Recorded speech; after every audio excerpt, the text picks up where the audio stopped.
Is a lightning flash bad because it lives for a second as compared with the sun that goes on for billions of years?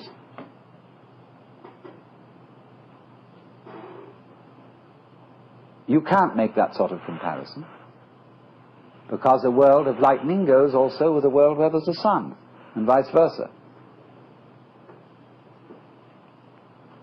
So long-lived creatures and short-lived creatures go together. That's the meaning of that saying. Flowering branches grow naturally, some short, some long.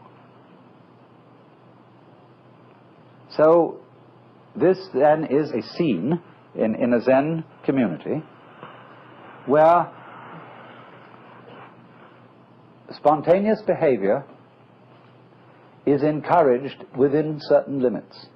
And as the student becomes more and more used to it, those limits are expanded until eventually he can be trusted to go out on the street and behave like a true Zen character and get by perfectly well.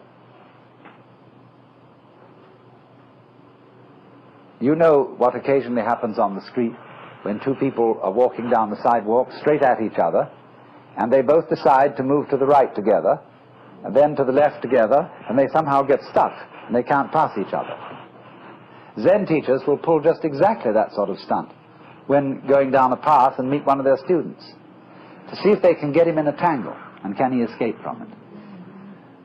And you will find in everyday life that there is a very clear distinction between people who always seem to be self-possessed and people who are dithering and nervous and don't quite know how to react in any given situation, always getting embarrassed because they have their life too strongly programmed.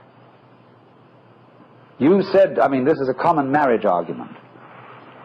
You said you would do such and such a thing at such and such a time, and now you've changed your plans. Not that the change of plans really caused any inconvenience, but just the feeling that when you say you will do something at a certain time, you ought to do it at that time, come hell or high water. Well, that's being very unadaptable. That's being a stone kind of sticky thing. If it, after all, doesn't matter when we do it, and somebody is offended because the time has been changed, that's simply because they are attached to punctuality as a fetish. And this is one of the great problems. This causes many automobile accidents. Men rushing home to be on time for dinner when they stayed late either working or they had to stop for a drink at some bar, or when the girl feels that she has to, if she has a fussy husband and she feels she has to have the dinner ready at exactly a certain moment, she ruins the cooking. He'd rather have a faithful wife and a bad cook.